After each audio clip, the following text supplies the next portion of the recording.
할렐루야.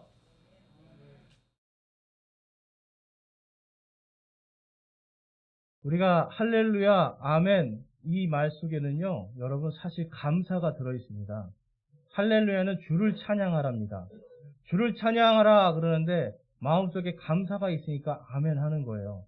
그래서 형식적인 아멘이 아니라 우리가 진정으로 할렐루야 그리고 또 아멘으로 응답하는 것, 이 안에는 하나님께 대한 감사가 있는 겁니다. 특별히 여러분, 하나님의 감사 가운데 가장 중요한 것이 하나님의 인도하심이에요. 하나님은 언제나 우리를 인도하시는데 우리가 그 안에서 감사를 발견하면 우리의 삶이 감사로 풍성해집니다. 그런데 하나님께서 우리를 인도하시는데도 불평과 불만이 넘치면 우리 안에는 불평과 불만의 열매들이 생기는 거예요. 그러니까 여러분, 하나님께서 우리와 함께 하신다는 것 속에서 제일 중요한 건 우리가 감사를 찾아내는 능력이 필요합니다. 그래서 감사를 할 때 우리의 마음속에는 풍성하게 감사가 열매 맺게 돼 있어요. 여러분, 사람들하고 우리가 어떤 이야기를 할 때 감사하다는 말을 계속하는 사람들과 이야기하는 거는 기쁩니다. 그렇죠. 뭘 해도 감사, 뭘 해도 감사. 그런데 계속해서 불평불만하는 사람하고 옆에 있으면 어떤 생각이 들어요, 여러분? 하루 종일 부정적인 얘기, 불평불만을 듣고 있다 보면 내 영혼이 막 상하는 것 같아요. 막 집에 와도 피곤해요. 그만큼 여러분, 감사라는 것은 본인에게도 물론이거니와 남에게도 기쁨을 주는 단어가 감사입니다. 특별히 이제 우리가 이 그리스도인들은요, 이 감사를 풍성하게 열매 맺을 수 있어야 돼요. 그럼 반대로 여러분, 사탄은 뭘 뺏어가고 싶어 할까요? 우리의 마음속에서. 감사를 뺏어가고 싶어요. 그래서 하나님께 가는데 뭐 어디를 가려고 그러는데 펑크가 났어요. 제가 이번 주에도 어디를 가려고 그러는데 펑크가 났어요. 근데 마음속에서 이게 사탄이 장난하나? 막 이런 생각이 들고 그런데 불평불만할 수 있는데 순간적으로 감사하더라고요. 왜 감사했냐면 이게 전화를 했더니 15분 안에 와서 5분 안에 이걸 다 끝내주고 가는 거예요. 야, 이렇게 좋은 나라가 있나? 제가 미국에서는 펑크 나면 제 손으로 다 해야 됐거든요. 1시간 동안을 땡볕에서 막 갈고 뭐 해야 되니까. 근데 여기는 15분 만에 와서 그냥 촥 해주고 하니까 너무 감사한 거예요. 그리고 딱 갔더니 어느 집에 가려는데 엘리베이터가 그날따라 고장이 나서 점검하는 거예요. 근데 또 감사해요. 왜냐면 그 집이 4층밖에 안 되는 거예요. 10층이었어 봐요. 그걸 걸어서 올라가려면 너무 힘들었을 텐데 이게 너무 감사한 거예요. 그래서 야, 감사하다 생각을 하니까 이게 감사가 줄줄이 감사로 계속해서 마치 이렇게 고구마 캐면 고구마가 줄줄이 딸려 올라오는 것처럼 감사가 막 딸려오는 거예요. 그래서 여러분, 우리의 마음속에 하나님이 주시는 이러한 모든 상황 속에서 감사하자 하면 감사가 생깁니다. 그래서 여러분, 우리가 믿음이 성숙한 사람들은 어떻게든지 감사를 잘 기억해요. 하나님이 나에게 주신 감사를 기억하고 그 감사를 하나님께 목소리로 올려드릴 수가 있는 겁니다. 우리가 찬양을 드리는 것도 결국은 하나님께 감사의 목소리를 올려드리는 거잖아요. 기도할 때 여러분 꼭 해야 되는 기도의 제목이 있습니다. 뭡니까? 감사예요. 하나님 감사합니다. 그렇죠. 하나님 감사합니다라고 우리가 기도할 때 우리 마음속에 하나님의 감사가 들어와요. 그러니까 우리의 목소리와 우리의 모든 삶 속에서 하나님의 감사를 체험한 사람들은 계속해서 감사의 열매가 나올 수밖에 없는 겁니다. 제가 최근에 이 미국의 부통령이죠. 마이크 펜스라는 사람의 연설을 좀 들어봤어요. 근데 왜 들었냐면 이게 다른 게 아니라 이 사람이 희한하게 연설할 때마다 공식 석상에서요. 그것도 부통령인데 자기 간증을 해요. 구원의 간증. 그래서 이 사람이 왜 구원의 간증을 이렇게 하는가 이렇게 들어봤더니 그게 너무 감사한 거예요. 자기가 한 나라의 부통령이지만 하나님 아래에 있을 때 자기는 아무것도 아니잖아요. 자기가 죄인인 걸 깊이 깨달았던 그 순간을 계속 기억을 합니다. 이 마이크 펜스가 청년 시절에 이제 성당에도 다니고 뭐 이렇게 했어요. 보니까. 그런데 이 사람이 마음속에 뭘 가졌냐면 내가 내 인생을 나의 길을 걸어가야겠다. 굉장히 똑똑한 청년이었잖아요. 그러니까 내 인생을 나의 길을 걸어가야겠다고 하고 마음을 먹고 대학에 갔습니다. 근데 이제 대학에 갔는데 친구들을 사귀었는데 좋은 친구들을 사귀었어요. 그리스도인들. 그래서 어떤 친구가 십자가 목걸이를 딱 걸고 있으니까 이 마이크 펜스라는 사람이 그 십자가 목걸이 어디서 사냐? 그 십자가 목걸이 어디서 파냐 물어봤더니 이 친구가 이 마이크 펜스에게 이렇게 말하는 거예요. 십자가를 목에 걸지 말고 너의 가슴 속에 새겨라. 십자가를 목걸이로 걸려고 하지 말고 너의 가슴 속에 십자가를 새겨라 라고 말을 한 거예요. 그래서 이 친구가 충격을 받았어요. 나는 예수를 믿는 것 같은데? 나는 교회를 다니는데? 내 안에 십자가가 있는가? 이러한 고민 가운데 비가 막 내리는 날 어떤 기독교 음악 축제에 갔습니다.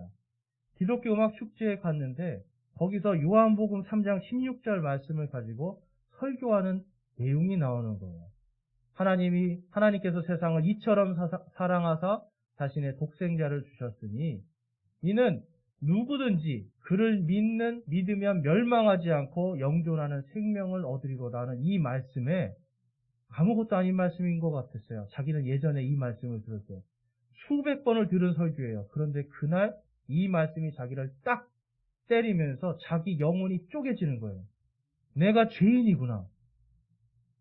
와, 내가 이렇게 큰 죄인이었는데 하나님께서 나를 이처럼 사랑하셔서 나에게 자신의 독생자를 주시고 그분의 십자가를 통해서 내가 구원받았구나라는 이 사실이 너무 감사한 겁니다. 그래서 여러분, 이 사람은 계속해서 어디를 가든지 그 구원의 감사, 나는 죄인이라는 거에서부터 시작이 되는 거예요. 나는 죄인입니다. 나는 죄인이었습니다.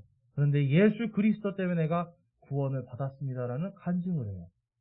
그런데 어느 날 어떤 목사님한테 편지를 받았어요. 이 목사님이요, 어떤 분이냐면 바로 이 마이크 펜스가 갔던 그 음악 축제를 주관했던 사람이에요.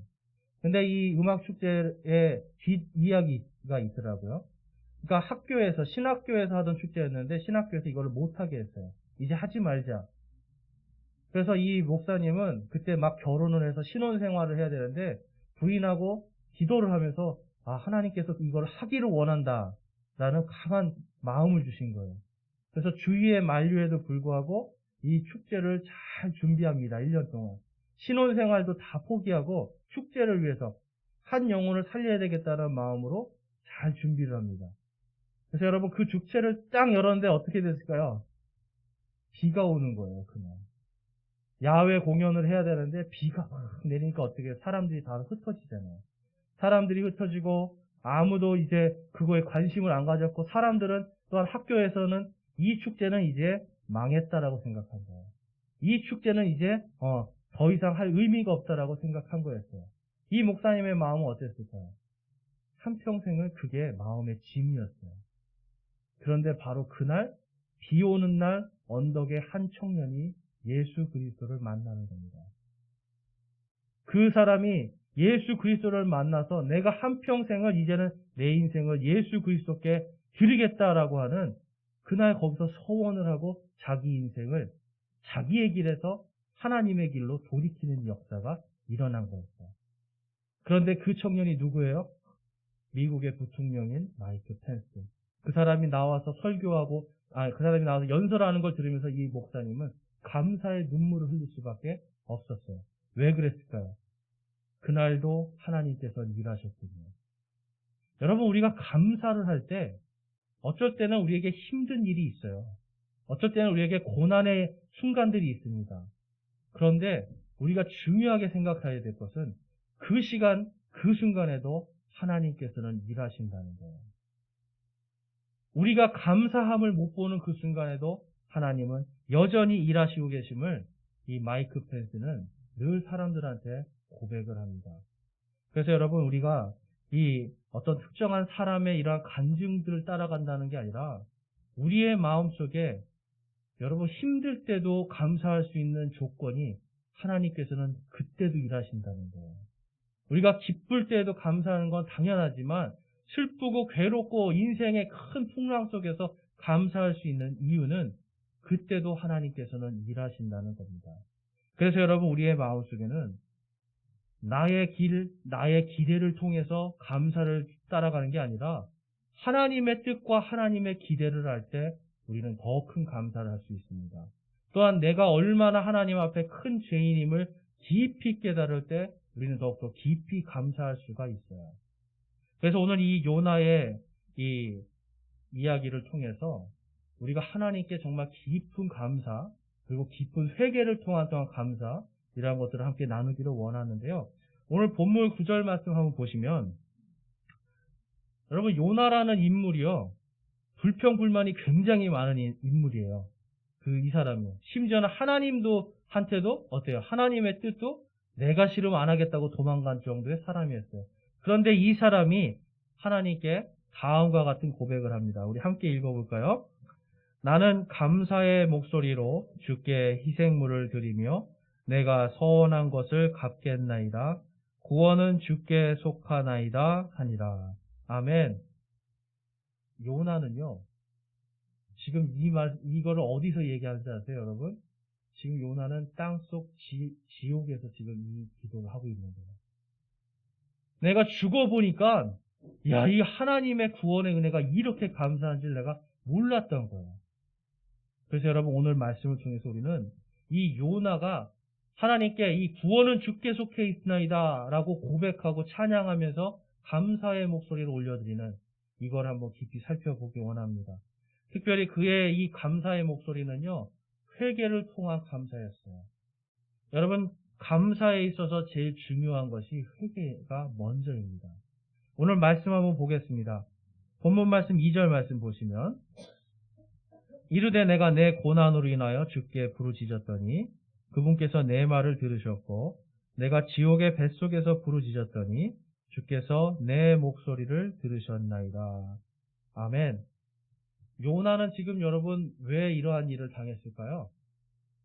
하나님께서는요, 지금 요나의 원수, 요나가 제일 싫어하는 나라인 아시리아의 도시 니느웨에 가서 그들에게 이제 40일 뒤에 하나님의 재앙이 내려질 것이다 라고 선포하라고 하나님이 명령하셨어요. 그런데 여러분 요나는 어떻게 합니까? 그것을 싫어하는 거예요. 하나님의 기대는 요나가 지금 가서 그곳에서 너희들에게 이제 재앙이 임할 것이다 라고 선포하는 거였어요.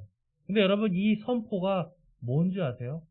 너희들에게 재앙이 임할 것이다 라고 하는 이 선포가 사실은 복음입니다. 하나님께서 이 니느웨에 40일 후에 재앙을 내리겠다. 여러분 이것이 복음이에요. 마치 우리가 예수 그리스도를 믿지 아니하면 당신이 구원받을 수 없습니다. 지옥에 갈 수밖에 없습니다라고 이야기하는 것과 똑같은 거예요. 그런데 하나님은 그들을 이 아시리아의 수도 니느웨를 구원하고 싶어서 이 요나를 보내고 싶은데 요나는 가기 싫었던 겁니다.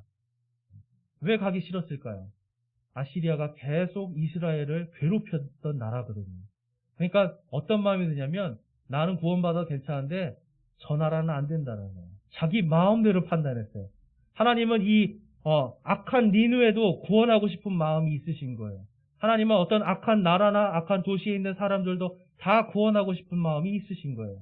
그런데 내가 이 요나라는 사람이 나는 싫어요라고 한 겁니다.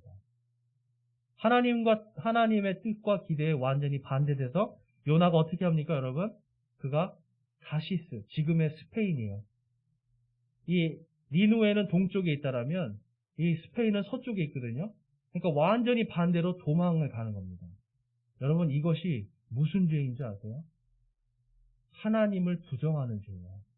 하나님의 권능을, 하나님의 이 명령을 거부하는 것은 하나님의 권능을 인정하지 않는 겁니다. 그러니까 결국은 무엇입니까, 여러분?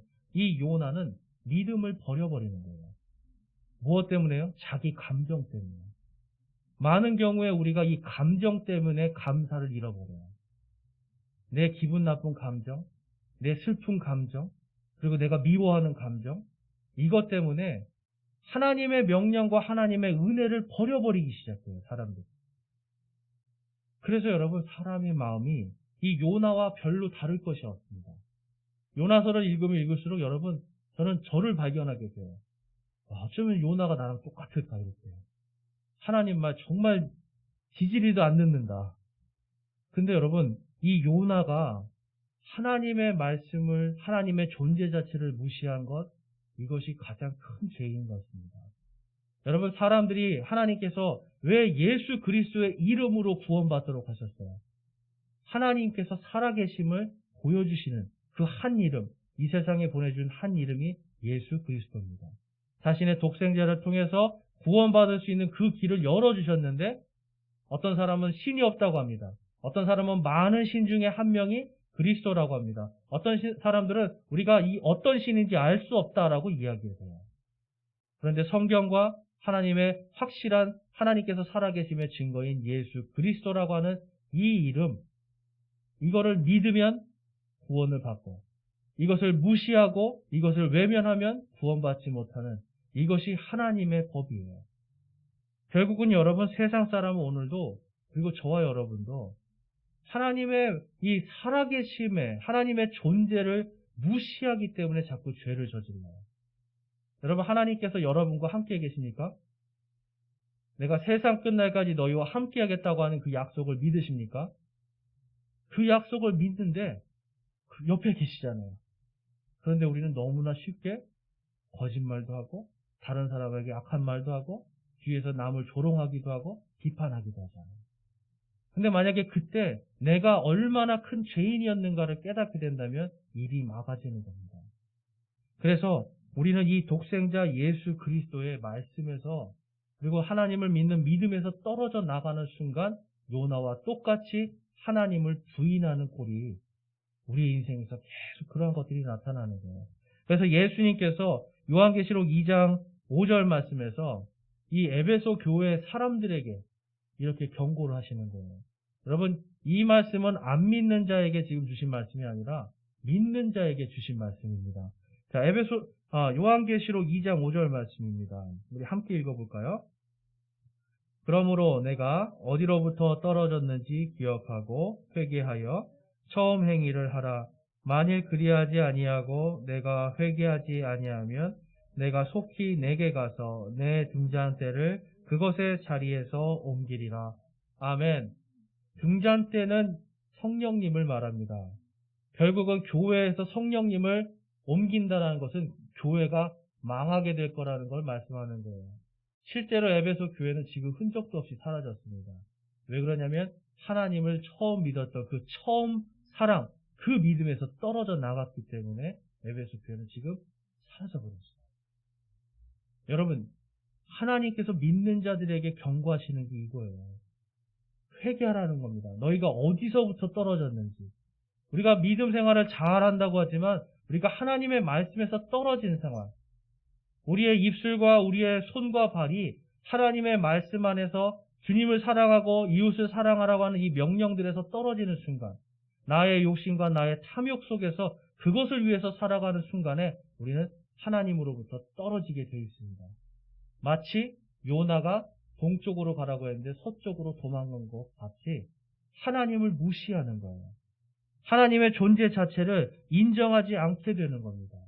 그래서 여러분, 오늘 말씀에서 이 요나는요, 결국 하나님을 떠났습니다. 하나님을 떠나자 어떤 일이 벌어집니까? 요나가 배 밑에서 쿨쿨 자고 있는 동안 큰 풍랑이 이 배를 덮칩니다. 배가 막 침몰하려고 하니까 사람들이 짐을 버리기 시작합니다. 그리고 이 선원들이 각자 자기의 신들에게 막 외칩니다. 살려달라고, 구원해달라고 막 외치는 거예요. 그런데 이 사람들이 뭘 느꼈냐면 이거는 신의 재앙이다.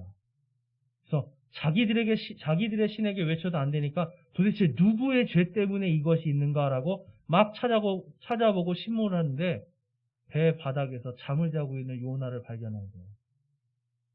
참 대단한 사람이죠. 풍랑 속에서 잠을 자고 있는 이 요나. 그런데 요나가 말하죠. 내 죄 때문에 그렇다. 나를 바다에 던져라. 그러면 너희들이 살 것이다.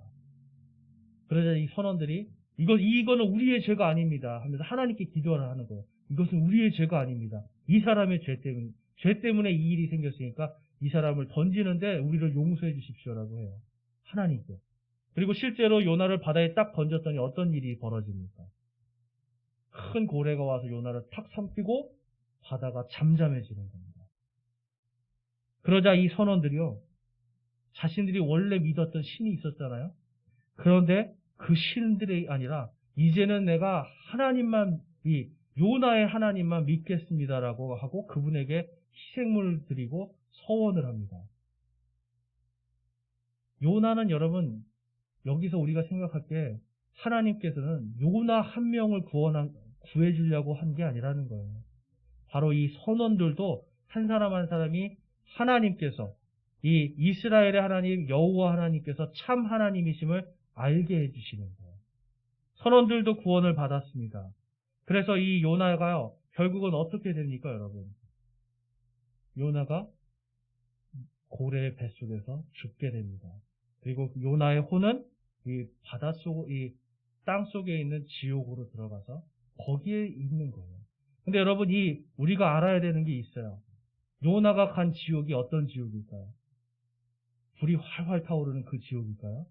그렇지 않습니다. 우리 누가복음 16장 가볼게요. 누가복음 16장 22절, 24절에 가보면 거지 나사로와 부자가 죽은 이야기가 나옵니다.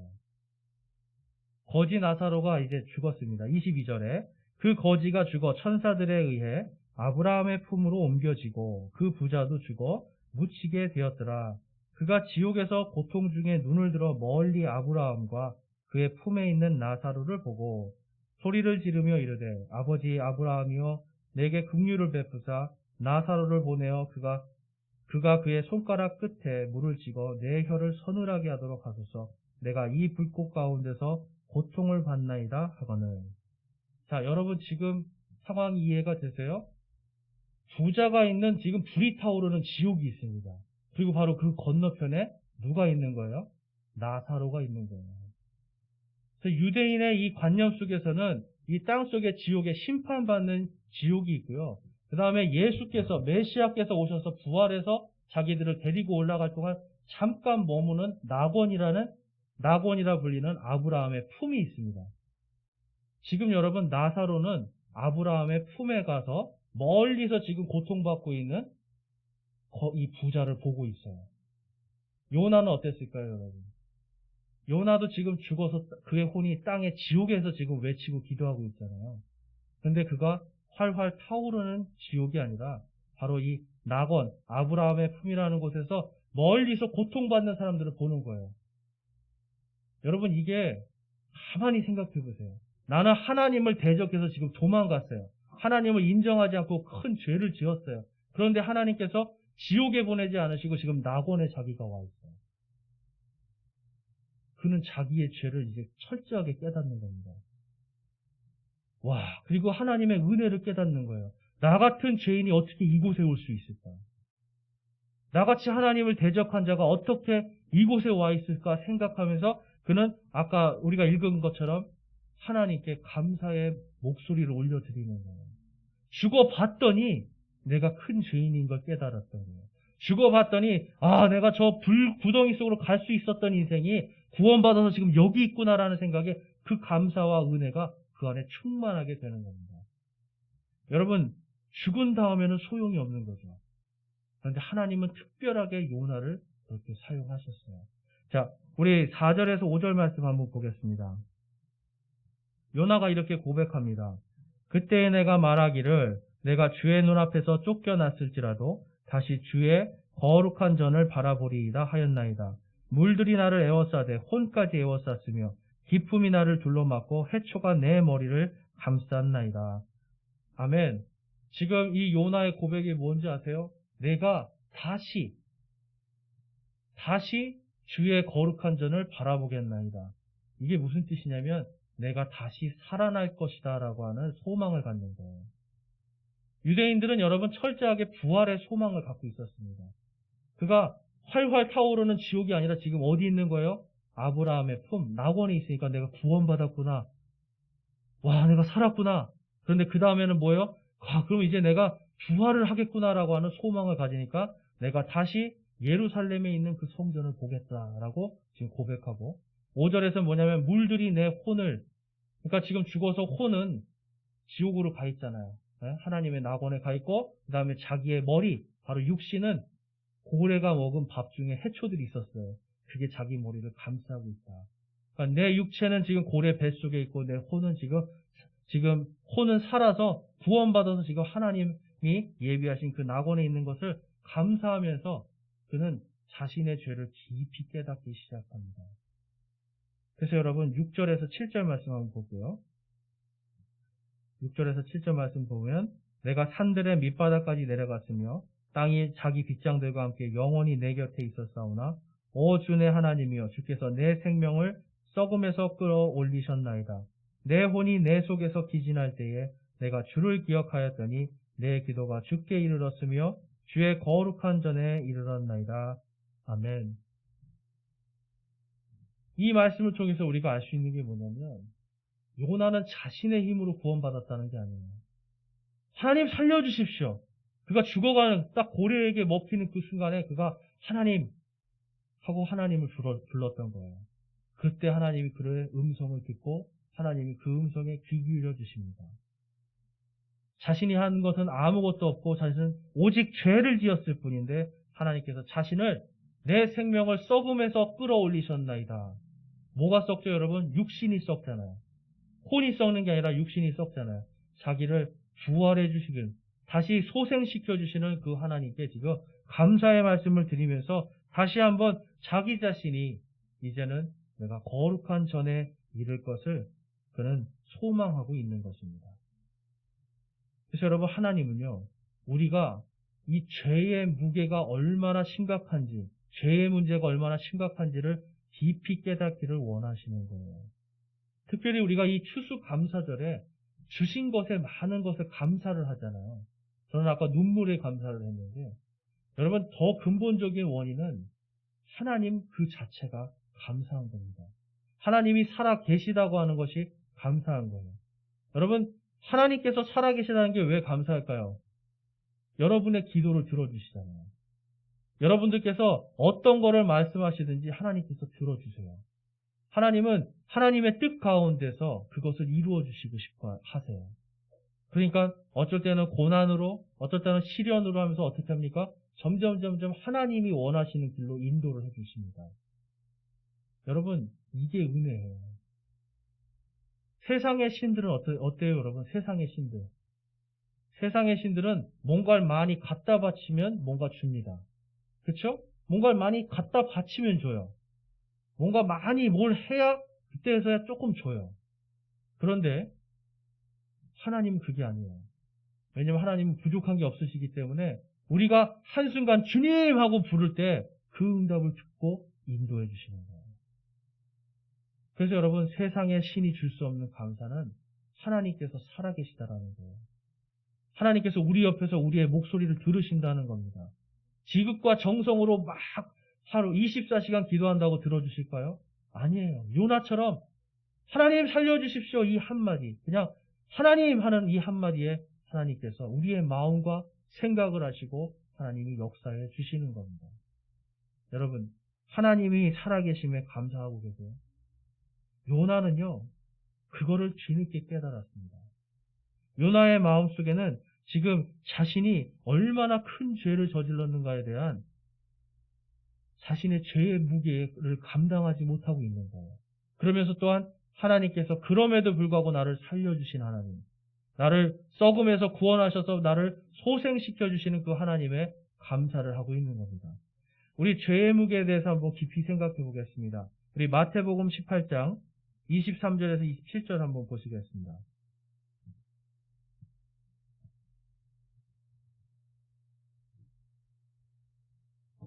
마태복음 18장 23절에서 27절에 보면 그러므로 하늘의 왕국은 마치 자기 종들로부터 회개 보고를 받는 어떤 왕과 같으니라.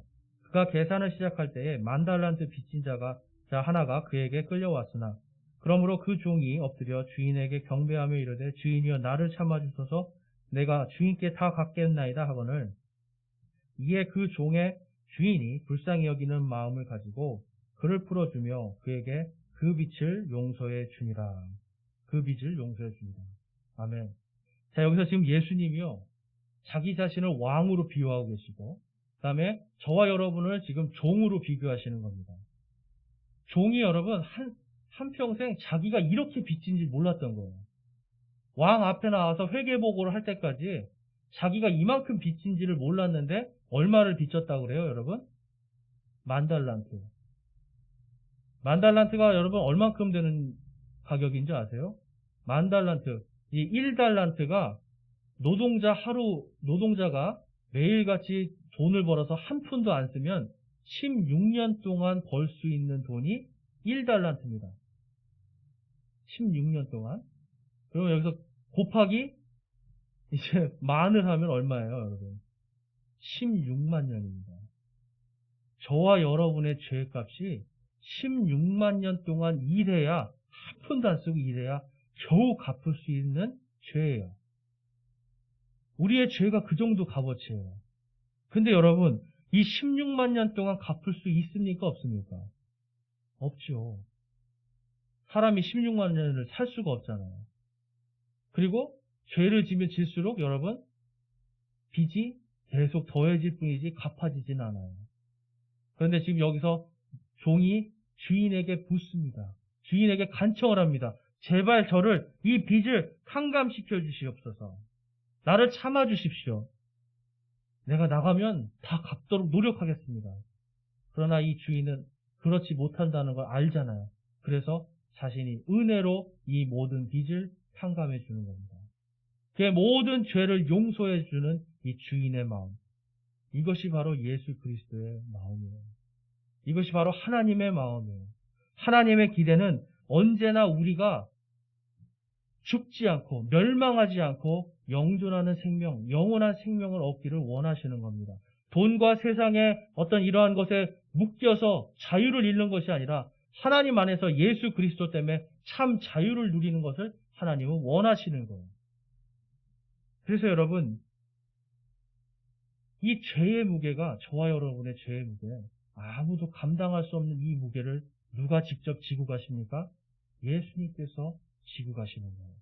그리고 십자가에서 못 박히고 죽으시고 피 흘리심을 통하여서 자신의 생명으로 우리의 모든 죄를 대신해서 갚아주시고 이제 우리는 죄에서 자유롭게 되고 속량받았다라고 하는 것이 바로 구원입니다.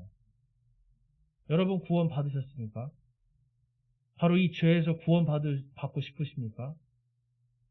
예수 그리스도의 보혈의 피가 역사하시는 줄로 믿습니다. 그분의 그 피로 우리는 이 모든 죄와 사망의 권세에서 이제는 자유롭게 되고 요나와 같이 그가 죄를 지었음에도 어디에 가 있습니까? 하나님의 낙원, 구원받잖아요. 우리가 지금 날마다 하나님께 드릴 게 사실 보여드릴 게 부끄러운 것들이 더 많잖아요. 그렇지만 우리는 하나님께서 우리의 모든 죄를 탕감해 주신 바로 예수 그리스도의 보혈의 피 때문에 오늘도 무엇을 소망하면서 살 수 있어요? 천국을 소망하면서 살 수 있는 겁니다. 그리고 예수 그리스도의 부활이 나의 부활임을 믿고 살아갈 수가 있는 겁니다. 그래서 여러분, 이 요나가 죽어보고 나니까 이제 그걸 깨닫는 거예요. 지금은 하나님께서 여러분 죽은 다음에 기회를 안 주시죠. 왜 그렇습니까? 예수님이 오셔서 십자가에 못 박히시고 부활하신 이후에는 이제는 모든 것이 그분의 이름 안에서 구원과 아니면 멸망 둘 중에 하나로 딱 갈립니다. 사람이 죽으면.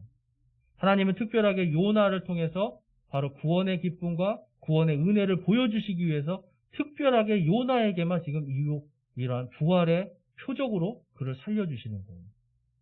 그가 이렇게 고백을 합니다. 9절에서 10절 말씀에 보면 9절 말씀만 우리 다시 한번 읽어보겠습니다. 9절 말씀입니다. 나는 감사의 목소리로 주께 희생물을 드리며 내가 서원한 것을 갚겠나이다. 구원은 주께 속하나이다 하니라. 아멘. 그래서 결국 하나님은 그의 이 회개와 감사의 목소리를 듣고 그를 살려주십니다. 고래가 그를 뱉어내므로 그가 살아납니다. 사흘 동안 고래 뱃속에서 죽어 있었던 그의 몸이 다시 소생하여서 이제는 살아있는 몸으로 니느웨를 갑니다. 니느웨를 가서 여러분 이 니느웨가요 얼마나 큰 도시냐면 서울은 이쪽에서 이쪽 끝까지 걸어가면 하루가 걸어가는 하루길입니다. 서울은요 이렇게 다 한 바퀴 돌아도 하루길이에요. 그런데 성경에 보면 니느웨는 3일 길이라고 써 있어요. 걸어서. 그러니까 서울의 3배의 크기입니다. 서울의 3배. 엄청나죠? 근데 이 요나가요, 이 엄청난데 하나님이 살려주셨음에도 불구하고 이 사람은 끝까지 고집을 안 버려요. 3일 길인데 하루만 그것도 빨리빨리 걸어가면서 이제 40일 후에는 하나님께서 니느웨를 멸망시킬 것이다라고 선포합니다.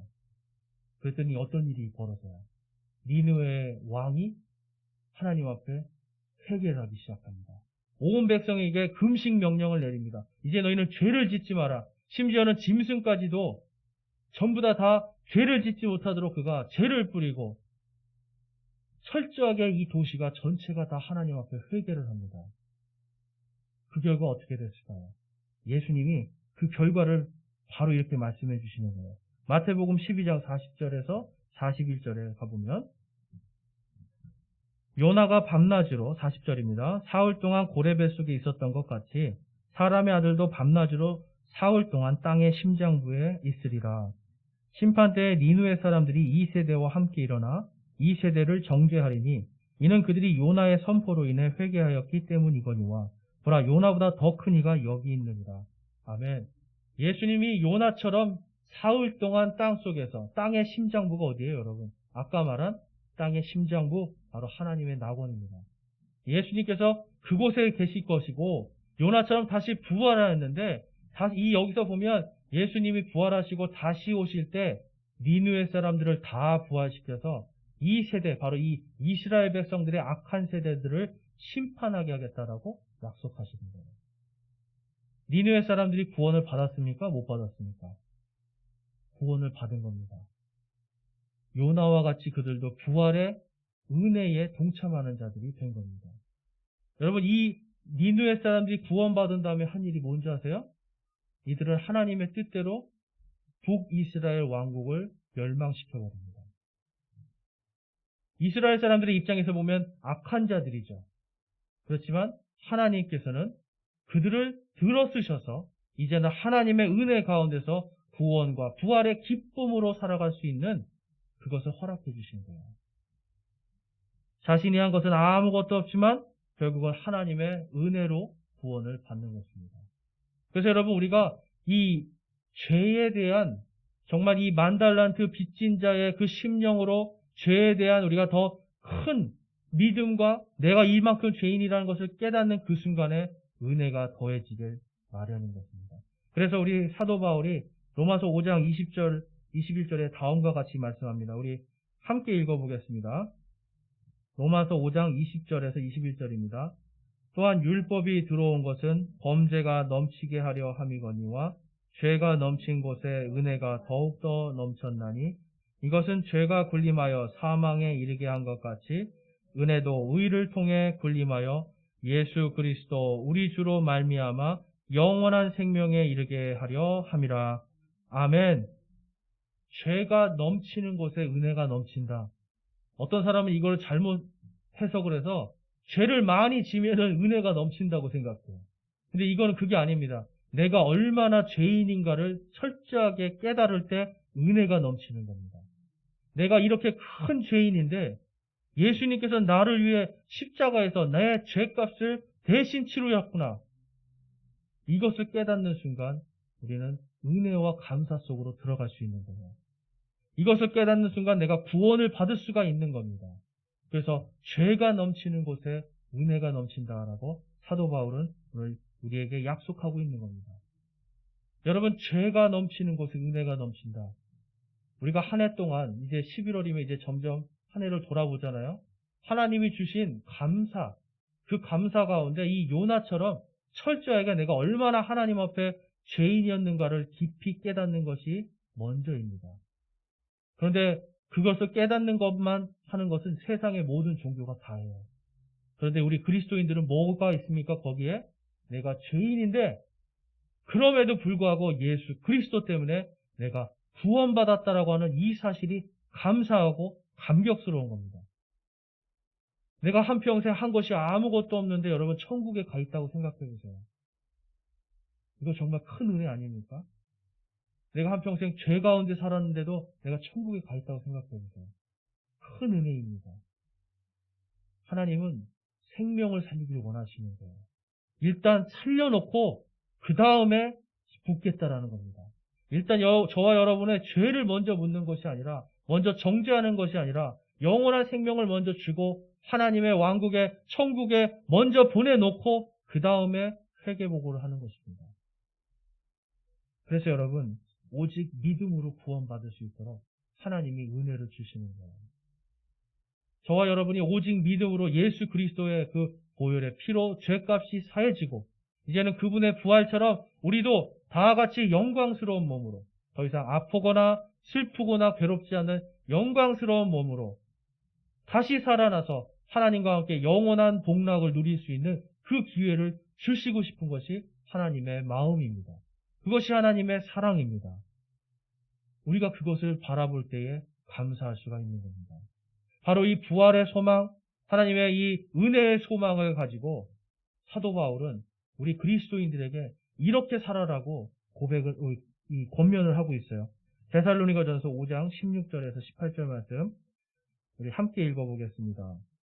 우리 부활의 소망을 가지고 한번 읽어볼게요. 항상 기뻐하라, 쉬지 말고 기도하라, 모든 일에서 감사하라. 이것이 그리스도 예수님 안에서 너희에 대한 하나님의 뜻이니라. 아멘. 죄를 깊이 알 때 우리는 기뻐할 수가 있습니다. 왜냐하면 우리의 죄가 예수 그리스도 때문에 사해졌기 때문에. 죄를 깊이 알고 우리가 쉬지 않고 기도하면서 감사할 때 우리는 모든 일에서 감사할 수가 있는 겁니다. 그런데 사도 바울은 무엇이라고 말씀하고 있습니까? 이것이 그리스도 예수님 안에서 너희에게 대한 하나님의 뜻입니다. 하나님의 뜻은 저와 여러분을 살리고 싶으신 거예요. 하나님의 뜻은 요나를 태웠던 선원들, 니느웨 사람들, 모든 사람들을 구원하고 싶은 것이 하나님의 뜻입니다. 그래서 자신의 독생자를 주시고 아낌없이 그 피를 통하여서 이제는 누구든지 그분을 믿는 자는 멸망하지 않고 영존하는 생명을 얻게 하시는 것이 하나님의 뜻이에요. 저와 여러분이 오늘 그 뜻을 깊이 묵상하시고 정말 이제 올 한 해 이제 돌아보시면서 감사와 회개할 것들을 더욱더 깊이 묵상해 보시고 하나님의 감사의 열매가 여러분 안에 풍성하게 일어나길 원합니다. 그것을 통해서 여러분이 감사로 이제 올 한 해 마지막을 더욱더 감사로 채우면서 새로운 새해 다시 돌아올 때 여러분 여전히 코로나가 올 수도 있어요. 여전히 코로나로 우리가 힘들 수도 있고 위험할 수도 있습니다. 그렇지만 하나님께 감사할 수 있는 것, 바로 예수 그리스도 때문에 내가 감사할 수 있는 겁니다. 이 시간 저와 여러분 안에 감사가 충만하길 원합니다. 그리고 올해 그리고 내년에도 감사로 여러분들이 풍성하게 열매 맺기를 주님의 이름으로 축원합니다. 우리 이 시간 함께 결단의 기도 드리겠습니다. 우리 하나님께 우리의 마음을 드리겠는데요. 하나님은 여러분들이 멸망하지 않고 저 니느웨 사람들처럼 요나처럼 그리고 저 선원들처럼 하나님을 인정하고 하나님을 믿고 영존하는 생명을 얻기를 원하십니다. 오늘 시간 하나님 앞에 고백하기 원합니다. 주님, 저는 죄인입니다. 구원받았지만 여전히 죄인입니다. 그럼에도 불구하고 저의 죄가 아니라 제 안에 계신 예수님 때문에 구원해 주심에 감사합니다. 믿음으로 구원받게 해주심에 감사합니다. 라고 고백하시기 원하고요. 이제는 내가 정말 하나님 앞에 나의 인생을 온전히 감사로 그분을 향한 기쁨으로 채우기를 내가 결단합니다. 라고 마음속에 결단하기를 원합니다. 기도하시겠습니다.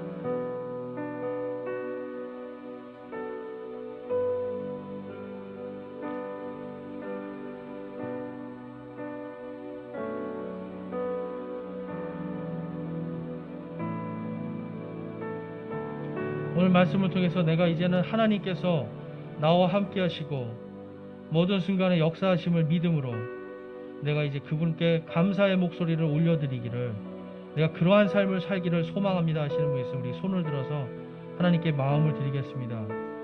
내가 모든 것에 감사하는 하나님의 뜻을 따라가겠습니다.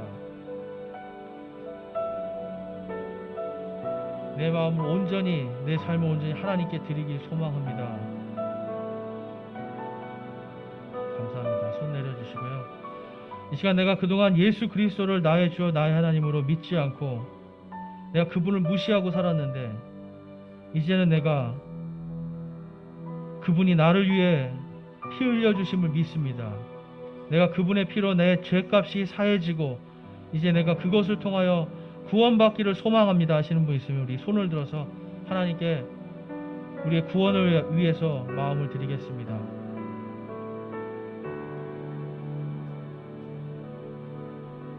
감사합니다. 손 내리시고, 여러분들께서 결단하고 소망하는 모든 것들 하나님께서 역사하심으로 풍성한 감사로 열매 맺게 해주시기를 주님의 이름으로 축원합니다.